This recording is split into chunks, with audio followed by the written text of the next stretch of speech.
Hello students, आज के class में हम लोग गवर्नमेंट बजट के चैप्टर को आगे कंटिन्यू करेंगे और मैं जिस पॉइंट को मार्क करूंगा आप लोग उसको फेयर में कर लीजिएगा, ठीक है। तो लास्ट क्लास में हम लोगों ने सारा जो आइटम्स था, कैपिटल रिसिप्ट, रेवेन्यू रिसिप्ट, ये सब समझा था। कैपिटल एक्सपेंडिचर और रेवेन्यू एक्सपेंडिचर ये भी हम लोगों ने समझ लिया था।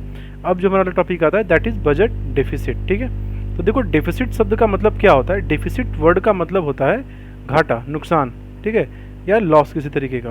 तो इसको हम कहते हैं डेफिसिट, ठीक है। तो बजट डेफिसिट का मतलब क्या हो गया। देखो, बजट में हम लोगों ने पढ़ा था दो चीज़ होते हैं, ठीक है। दो चीज़ें होती हैं, एक रेवेन्यू और एक एक्सपेंडिचर, एक खर्चे और एक इनकम का सोर्स। तो डेफिसिट तब होता है जब आपका इनकम कम होता है और खर्चे ज़्यादा हो जाते हैं, ठीक है। ये कहलाता है तुम्हारा डेफिसिट। तो बजट डेफिसिट क्या होता है। बजट डेफिसिट का मतलब वो होता है एक ऐसा सिचुएशन, ऐसी परिस्थिति जहाँ पे गवर्नमेंट का जो बजट है उसमें रेवेन्यू कम है और एक्सपेंडिचर क्या हो गया है, ज़्यादा हो गया है, ठीक है। तो आप लोग ये पूरा टॉपिक, ये पूरा जितना मैंने ग्रीन किया है, इन सबको लिख लेना, ठीक है। तो बजट डिफिसिट कब होगा, जब total expenditure is greater than total revenue.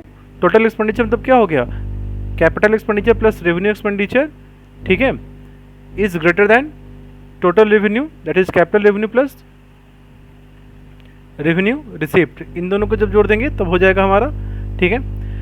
तो बजट डिफिसिट हो गया। इसका मतलब अगर आप हमसे क्वेश्चन ये पूछे कि भाई डिफिसिट कितने से हुआ, तो हम क्या करेंगे, टोटल एक्सपेंडिचर में से टोटल रेवेन्यू घटा देंगे तो हमारा डिफिसिट का अमाउंट निकल कर आ जाएगा, ठीक है। तो ये हो गया। अब देखिए, इसके बाद बजट डिफिसिट होता है ना, बेसिकली वो तीन तरीके का होता है। बजट डिफिसिट जो होता है, there are 3 types of budget deficit which are as follow: revenue deficit, fiscal deficit and primary deficit. अब एक एक करके हम इन सभी टॉपिक्स के बारे में पढ़ेंगे। ध्यान रखना, मैं जो मार्क कर रहा हूँ ये सब आपको फेयर करना है, ठीक है। जब भी कोई नया टॉपिक होगा, जैसे अभी हम लोगों ने देखा कि 3 टाइप्स ऑफ बजट डिफिसिट, तो आप इसे पैराग्राफ चेंज करके पॉइंट या हेडिंग देके ऐसे लिखना आप, ठीक है। अब देखो, पहला क्या होता है, पहला होता है हमारा रेवेन्यू डिफिसिट।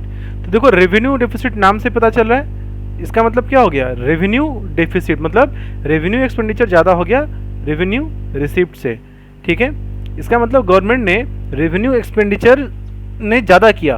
हम लोगों ने लास्ट क्लास में पढ़ा था, रेवेन्यू एक्सपेंडिचर वो एक्सपेंडिचर होता है जिससे एसेट लायबिलिटी स्टेटस में कोई चेंज नहीं आता है। ऐसे एक्सपेंडिचर गवर्नमेंट करती है जब लोगों का वेलफेयर होता है। उदाहरण के लिए, गवर्नमेंट अभी टीकाकरण कर रही है, वैक्सीनेशन, फ्री वैक्सीन दे रही है, ये कौन सा एक्सपेंडिचर है, रेवेन्यू एक्सपेंडिचर है, ठीक है। इससे बेनिफिट होता है, वेलफेयर होता है, इससे कोई आपका जीडीपी में किसी तरीके का इंक्रीजमेंट कुछ नहीं होता है, ठीक है। अब इसका इम्प्लीकेशन कई बार एग्जाम में हम लोगों ने भी देखा है कि इम्प्लीकेशंस भी कई बार आते हैं, तो इम्प्लीकेशंस भी हम लोग देख लेंगे। तो सबसे पहला इम्प्लीकेशंस क्या है, बिहार बोर्ड में स्टूडेंट इसको छोड़ सकते हैं, बस डिफिनेशन लेके छोड़ देंगे। सीबीएसई वाले बच्चे सारे पॉइंट लिखेंगे, ठीक है। देखो, रेवेन्यू डिफिसिट हो गया, इसका मतलब रेवेन्यू एक्सपेंडिचर हमारा क्या हो गया, ज़्यादा हो गया रेवेन्यू एक्सपेंडिचर के कंपैरिजन में, ठीक है। इसका मतलब गवर्नमेंट अब नुकसान में हो रही है, गवर्नमेंट क्या हो रही है, घाटे में जा रही है। तो गवर्नमेंट को क्या करना होगा, ऐसे प्रोग्राम जिससे लोगों का वेलफेयर हो रहा है उसको अब बंद करना होगा और फोकस करना होगा कैपिटल सोर्सेज को, रेवेन्यू को बढ़ाने के लिए, ठीक है। या तो गवर्नमेंट को ये भी करना पड़ सकता है कि गवर्नमेंट अब बोरोइंग्स ले। अब गवर्नमेंट जैसे ही बोरोइंग लेगी तो उसकी लायबिलिटी बढ़ जाएगी, लायबिलिटी बढ़ जाएगी तो फिर दिक्कत होगा उसका, क्योंकि लायबिलिटी अगर आपकी बढ़ती है तो इससे क्या लिखा हुआ, क्रेडिट वर्थीनेस कम होता है। जब आप उधार लेकर काम करते हैं तो आपका जो क्रेडिट रेटिंग होता है वो कम होता है और फिर लोग आपको कम प्रेफर करेगा लोन देना, ठीक है। तो इससे दूसरी समस्या भी उत्पन्न आती है कि गवर्नमेंट का क्रेडिट वर्थीनेस कम होता है। इसके अलावा गवर्नमेंट को पैसे रेज करने, पैसे तो है नहीं क्योंकि रेवेन्यू डेफिसिट हो गया है ना, तो रेवेन्यू सोर्सेज से पैसा आपको कम आ रहा है, तो हमको पैसा कहाँ से लाना होगा, कैपिटल सोर्सेज से।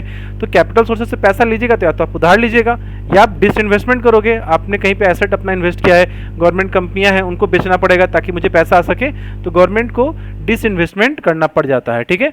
तो ये 3 पॉइंट आप इसके इम्प्लीकेशंस में लिख लीजिएगा, ठीक है। अब इसके बाद आता है हमारा फिस्कल डिफिसिट। फिस्कल डिफिसिट का मतलब होता है जब टोटल एक्सपेंडिचर और टोटल रेवेन्यू, ठीक है, टोटल एक्सपेंडिचर और टोटल रेवेन्यू, तो टोटल एक्सपेंडिचर क्या होता है, टोटल रेवेन्यू से ज्यादा होता है, ठीक है। मतलब आपके देश में कैपिटल रिसिप्ट को भी मिला दो, रेवेन्यू रिसिप्ट मिला दो, फिर भी आपको पैसे कम पड़ जा रहे हैं, ठीक है। ये बहुत ही एक्सट्रीम सिचुएशन होती है, बहुत ही बुरी सिचुएशन होती है ये, ठीक है। तो ये होता है तुम्हारा फिस्कल डेफिसिट। तो इसका फॉर्मूला है यहाँ पे लिखा हुआ है, देख लेना, ठीक है। इसको आप बजटेड एक्सपेंडिचर भी लिख सकते हो, बजटेड रिसीप्ट भी लिख सकते हो, ठीक है, क्योंकि बजटेड एक्सपेंडिचर में टोटल आ जाता है, इंक्लूड हो जाता है। लेकिन इसका इम्प्लीमेशन बहुत ही खतरनाक होगा, क्योंकि आपके पास कहीं से कोई साधन ही नहीं रह गया आपके पास, ठीक है। अब गवर्नमेंट को वर्ल्ड बैंक, IMF ऐसे संस्थानों से पैसा उधार लेने पड़ते हैं, और जब आप पैसा उधार लेते हो तो मार्केट में मनी की सप्लाई बढ़ती है, मार्केट में इन्फ्लेशन बढ़ता है। हम लोगों ने बैंकिंग चैप्टर में पढ़ा था ये टॉपिक, ठीक है। तो देखो ये दो बहुत ही खतरनाक इंपैक्ट होता है, और इससे निकल पाना बहुत ही मुश्किल होता है, बहुत ही लॉन्ग टाइम टेकिंग होता है। सबसे अच्छा उदाहरण है इसका पाकिस्तान, ठीक है। तो देखो इन्फ्लेशनरी स्पाइरल क्रिएट होता है, ठीक है। इन्फ्लेशनरी स्पाइरल तब होता है जब आप बार बार क्योंकि देखो तुम्हारे पास तो पैसा है नहीं। पाकिस्तान के एग्जाम्पल, पाकिस्तान की GDP बहुत कम है, खर्चे बहुत ज़्यादा है, हथियार बनाना है, बम ब्लास्ट करने हैं, पैसा आएगा नहीं तो चाइना से लेंगे पैसा, कभी दुबई से पैसा लेंगे, कभी वर्ल्ड बैंक से पैसा लेंगे। एक उधार को देने के लिए दूसरा उधार लेना पड़ता है। तो ऐसे मार्केट में क्या होता है, मार्केट में पैसे की सप्लाई बढ़ती है, पैसे की सप्लाई बढ़ेगी तो महंगाई भी क्या होगा, बढ़ेगा, ठीक है। तो देखो स्पाइरल है, स्पाइरल मतलब होता है लूप, जैसे आप लोग देखते हो ना स्पाइरल कॉपी लूप रहती है, तो इसी में आदमी फंसा रहता है इस लूप में।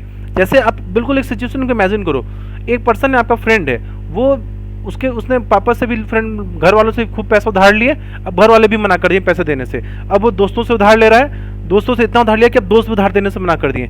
इसके बाद वो बैंक गया, बैंक से भी उधार लेने गया, तो वो इतना ज़्यादा रेटिंग खराब हो गया, बैंक भी पैसा नहीं दे रहे हैं। अब वो सबसे पैसा उधार लेने जा रहा है, उधार लेते जा रहा है, ठीक है। एक उधार को चुकाने के लिए वो दूसरा उधार ले रहा है, फिर तीसरा उधार ले रहा है। इनसे क्या होगा, महंगाई बार बार उधार का जो सप्लाई बढ़ेगा इकोनॉमी में, उससे क्या होगा, एक स्पाइरल बनेगा, लूप बनेगा, फिर ये लूप से बाहर निकलना बहुत ही मुश्किल होता है, ठीक है। इससे क्या होगा, जब महंगाई बढ़ेगी तो सामान के गुड्स की कीमत, प्राइसेस भी क्या होंगी, बढ़ना शुरू हो जाएगा, ठीक है। तो इसी को कहते हैं इन्फ्लेशनरी स्पाइरल। दूसरा, चूंकि जब आप उधार लोगे, आपको अब उधार लेना पड़ेगा, तो इससे आपका क्या होगा, मार्केट में आपको, सॉरी, आपकी कंट्री का जो आपके नाम पे नेशनल डेप्ट, जो पूरे सरकार के नाम पे जो डेप्ट होगा वो भी बढ़ेगा। और कल को अगर मान के चलो डेप्ट बढ़ेगा, मान के चले कि आपकी इकोनॉमी धीरे धीरे थोड़ी सही होती है, लेकिन आपके ऊपर इतना बड़ा बर्डन है उधार का कि आप तो ये सोचोगे ना, यार पहले हम उधार चुका है, आप फिर अपने देश वालों का भला कैसे कर पाओगे, क्योंकि जो भी थोड़ा बहुत पैसा आएगा तो उधार में रिपे करने में चला जाएगा, ठीक है। तो यही इसका इम्पैक्ट होता है, ठीक है। चलिए आगे बढ़ते हैं। एक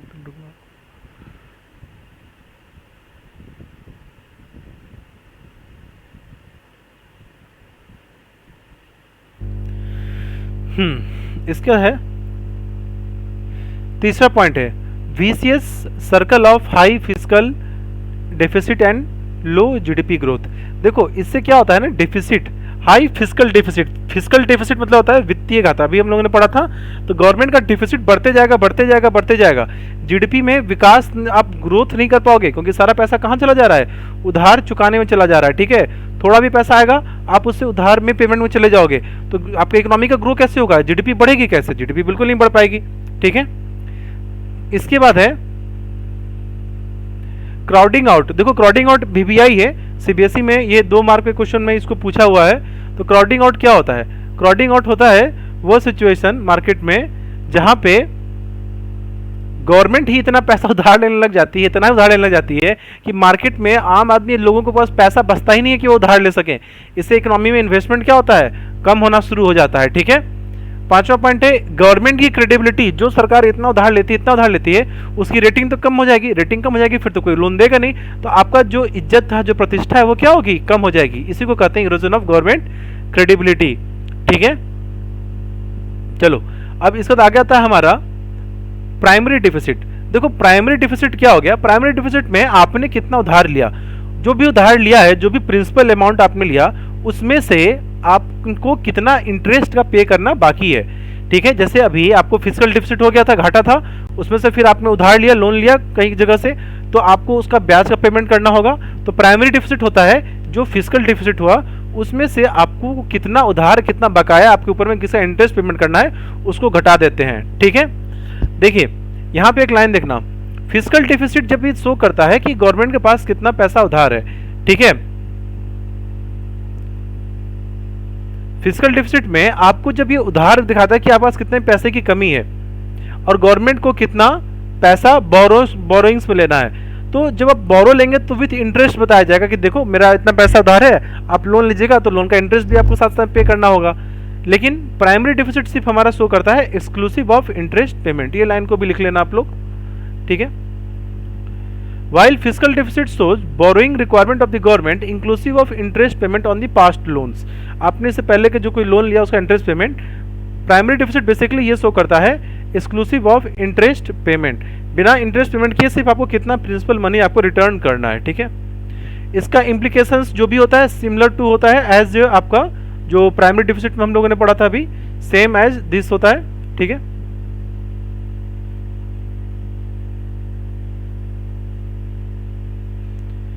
इसको भी आप लिख लेना कि भाई सेम एज जो पीछे हम लोगों ने पढ़ा था इन्फ्लेशनरी साइकिल, इन्फ्लेशनरी, उसके बाद ये डिफरेंस है, इस डिफरेंस का स्क्रीनशॉट ले लेना। इसको सीबीएसई बोर्ड वाले स्टूडेंट लिख लेंगे, बिहार बोर्ड में क्वेश्चन नहीं आता है, ठीक है। यहाँ पे एक हमारा न्यूमेरिकल है, इसको हम लोग रेगुलर क्लास में डिस्कस करेंगे, ठीक है। इसको अभी रहने दीजिए। अब इसका आता है हमारा बैलेंस्ड एंड अनबैलेंस्ड बजट। तो देखो बैलेंस बजट में क्या होता है, बैलेंस मतलब बराबर है, तराजू की दो साइड से बराबर है तो बैलेंस है। तो बैलेंस बजट क्या होता है, वो बैलेंस बजट जिसमें गवर्नमेंट रिसीप्ट और गवर्नमेंट एक्सपेंडिचर क्या होते हैं, दोनों बराबर होते हैं, ठीक है। इसका बेनिफिट क्या होता है, इसका बेनिफिट होता है कि गवर्नमेंट कोई भी फालतू के कामों में पैसा वेस्ट नहीं करेगी। गवर्नमेंट हमेशा उसके जो पैसे जो फाइनेंशियल सिस्टम है वो बहुत ही स्टेबल रहेगा, वहाँ पे कोई भी आपको डिफिसिट नुकसान होने के खतरे नहीं रहेंगे, ठीक है। लेकिन यहाँ पे एक वेरी वेरी इंपॉर्टेंट लाइन है कि इस सिस्टम को, पॉलिसी को ना, बैलेंस बजट के सिस्टम को ना क्रिटिसाइज किया गया था क्योंकि इससे कुछ कमी थी। इसमें कमी क्या थी कि इससे अनएम्प्लॉयमेंट का समस्या का समाधान नहीं हो पाता। देखो अगर देश में बेरोजगारी है, ऑब्वियस सी बात है उस बेरोजगारी को अगर खत्म करना है तो गवर्नमेंट को कुछ खर्चे करने पड़ेंगे। जैसे आपको मैं उदाहरण दूं, इंडिया को जब इंडिपेंडेंस मिला उस टाइम पे इंडिया में पॉवर्टी बहुत ही ज़्यादा थी, गरीबी बहुत ही ज़्यादा थी, लोगों के पास पैसा नहीं था। उस केस में गवर्नमेंट को एक्सपेंडिचर करने पड़े, गवर्नमेंट को अपनी तरफ से कुछ नुकसान उठाने पड़े। जैसे गवर्नमेंट ने बहुत सारे इंडस्ट्रीज सेटअप किया, जबकि ये जानते हुए भी कि इंडस्ट्रीज मुनाफे में नहीं रहेंगे, लेकिन फिर भी गवर्नमेंट को करना पड़ा, तभी लोगों को रोजगार मिला, जॉब्स मिला।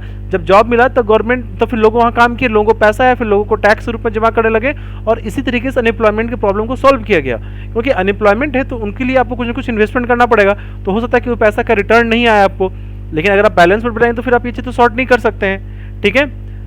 इसके बाद है बैलेंस बजट कभी भी डेवलपिंग कंट्रीज में सूटेबल नहीं होता है, क्योंकि डेवलपिंग कंट्रीज में अक्सर ऐसा देखा गया गवर्नमेंट को खर्चे ज़्यादा करने पड़ते हैं एज कम्पेयर टू रिसिप्ट, क्योंकि उनके वो ऐसे ऐसे प्रॉब्लम्स को फेस कर रहे होते हैं जिनमें अगर वो गवर्नमेंट इस तरीके से काम नहीं करेगी अपने एक्सपेंडिचर्स को बढ़ा के, तब तक उन प्रॉब्लम्स का सॉल्यूशन नहीं है। हाँ, जो डेवलप्ड कंट्रीज हैं जिनके यहाँ काफ़ी अच्छा ग्रोथ है वो इस तरीके से मेंटेन कर सकते हैं प्रॉब्लम्स को।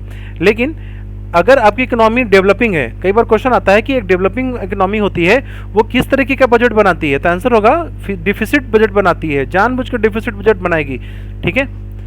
अब देखो इसका आता है हमारा अनबैलेंस बजट। अनबैलेंस बजट का मतलब वो होता है वो बजट जहाँ पे रेवेन्यू और एक्सपेंडिचर का मतलब नहीं हो। यहाँ पे या तो गवर्नमेंट सरप्लस बजट बनाएगी या डिफिसिट बजट बनाएगी। तो सरप्लस बजट वो बनाएगी, गवर्नमेंट का कोशिश रहेगा कि हमारे रेवेन्यू मेरे रिसिप्ट से ज़्यादा हो, ठीक है। गवर्नमेंट में क्या करे, हमारे यहाँ इनकम के सोर्सेज मेरे ज़्यादा हों और मेरे खर्चे कम से कम हो, ठीक है। अब इसका मेरिट्स और डिमेरिट्स दोनों देख लेते हैं। तो देखो मेरिट्स क्या होता है, सरप्लस बजट तब डिजायर होता है जब गवर्नमेंट, कोई भी इकोनॉमी होती है वहाँ पे इन्फ्लेशन है, जब महंगाई है, इन्फ्लेशन ज़्यादा है, तो गवर्नमेंट क्या करना चाहती है कि भाई मेरे रेवेन्यू अब ज़्यादा हो, एक्सपेंडिचर कम हो। क्योंकि आपने एक्सपेंडिचर करने के लिए आपने क्या किया, आपने पैसा आपको उधार लिया, जब उधार लिया तो उससे मार्केट में क्रेडिट सप्लाई बढ़ गई, तो आप कोशिश क्या करोगे कि मेरी रेवेन्यू अब बढ़े, अब मैं खर्चा कम करूँ, ठीक है। तो इस सिचुएशन में सरप्लस बजट बनाया जाता है। देखो एक्सपेंडिचर अगर आप ज़्यादा करोगे तो ज़्यादा एक्सपेंडिचर कैसे करोगे, उसके लिए आपको पैसा उधार लेने पड़े होंगे, उधार लिए होगे तो मार्केट में क्रेडिट सप्लाई बढ़ी होगी, क्रेडिट सप्लाई बढ़ेगा तो क्या होगा, उससे महंगाई बढ़ जाएगी। तो हम अब क्या कोशिश करेंगे कि अब हमको बैंक उधार नहीं लेना पड़े, अब हम खर्च नहीं करें, अब हम अपने इनकम के सोर्सेज, खुद के सोर्सेज बनाएं ताकि हमको कहीं से उधार ना लेना पड़े। और जब आप कहीं से उधार नहीं लोगे तो मार्केट में क्रेडिट सप्लाई क्या होगी, कम होगी, और इन्फ्लेशन का सिचुएशन क्या होगा, कम रहेगा, ठीक है। इसके बाद है डिमेरिट्स। इससे डिमेरिट्स ये होता है कि अगर गवर्नमेंट खुद के सोर्सेज को अगर इंक्रीज करने लगे तो इससे इकोनॉमी में एग्रीगेट डिमांड क्या होता है, वो फॉल करना शुरू होता है। अब एक बात समझो, एग्रीगेट डिमांड क्या होता है। एग्रीगेट डिमांड होता है इकोनॉमी में जितने भी कंज्यूमर्स हैं, गवर्नमेंट है, प्राइवेट कंपनियां हैं, जितने तरह के इकोनॉमिक यूनिट्स हैं वो गुड्स एंड सर्विसेज का डिमांड करते हैं, प्रोडक्शन का, ठीक है। तो उनके टोटल डिमांड को हम कहते हैं एग्रीगेट डिमांड। तो एग्रीगेट डिमांड में गवर्नमेंट भी आती है। जैसे गवर्नमेंट अगर कहीं इन्वेस्टमेंट करेगी, गवर्नमेंट कोई खर्चा करती है, कहीं प्लांट सेटअप करती है, तो ये इससे क्या होता है, इकोनॉमी में एग्रीगेट डिमांड बढ़ता है। गवर्नमेंट डिमांड करेगी प्रोडक्ट, जैसे मान चलो कि रोड, अगर गवर्नमेंट अगर कहीं पर रोड बना रही है, डैम बना रही है, तो सीमेंट का डिमांड होगा, बालू मिट्टी का डिमांड होगा, वर्कर्स का डिमांड होगा। तो इससे इकोनॉमी क्या होती है, ग्रो करती है, ठीक है। तो अगर आपने क्या किया, अपना सरप्लस बजट बना लिया, तो ऑब्वियस सी बात है, अब आप क्या करोगे, खर्चे कम करोगे, खर्चे कम करोगे तो उससे एग्रीगेट डिमांड फॉल करेगा, ठीक है। तो अगर इकोनॉमी में डिप्रेशन है, इकोनॉमी में लोग पैसा नहीं कर रहे हैं, लोग खर्च नहीं कर रहे हैं, वहां पे सरप्लस बजट को प्रेफर नहीं किया जाता है, वहां पे प्रेफर किया जाता है डिफिसिट बजट को। और सरप्लस बजट को प्रेफर तब किया जाता है जब इकोनॉमी में क्या हो, इन्फ्लेशन का सिचुएशन हो। तो इसको यहां से यहां तक लिख लेना।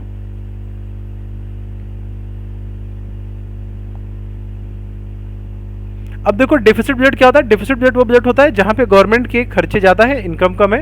ये हम लोग पीछे पढ़ चुके हुए हैं।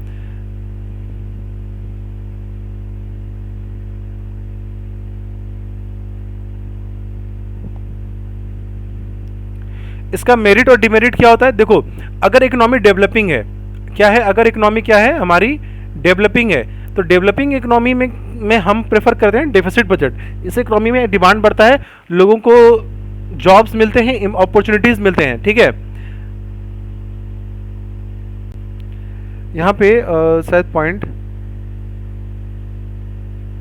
इकोनॉमी अगर आपके डिप्रेशन वाले सिचुएशन में अगर है, उस केस में डेफिसिट बजट बनाया जाएगा, ठीक है। अगर डिप्रेशन का सिचुएशन है तो वहां पे इसको प्रेफर किया जाएगा। दूसरा, इकोनॉमी अगर डेवलपिंग है, वहां पे अगर आपको गवर्नमेंट को जरूरत है कि वो इन्वेस्टमेंट ज्यादा करे, इन्वेस्टमेंट ज्यादा बनाए, अनएम्प्लॉयमेंट की समस्या को खत्म करे, तो गवर्नमेंट कौन सा बजट बनाएगी, डेफिसिट बजट बनाएगी। हाँ, इसका नुकसान ये है कि अगर इकोनॉमी में इन्फ्लेशन है, उस टाइम पे इसको नहीं प्रेफर किया जाता है, ठीक है। तो यही इसका एक डिफ्लेशन है, सॉरी एक डिमेरिट है। तो आज के क्लास के लिए इतना ही था। मैंने जितना भी पॉइंट अभी टिक मारा है उसको आप लोग आज फेयर कर लोगे, लिख लोगे। अगर कोई डाउट होता है तो इसको अगले वीक के क्लास में डिस्कस किया जाएगा, क्योंकि रक्षाबंधन का टाइम है और काफ़ी स्टूडेंट लोग लाइक घर वगैरह चले गए हुए, तो क्लास कर नहीं पाएंगे। इसलिए सोचा कि मैंने आज के लेक्चर का रिकॉर्डिंग ही दे देता हूँ आप लोग को।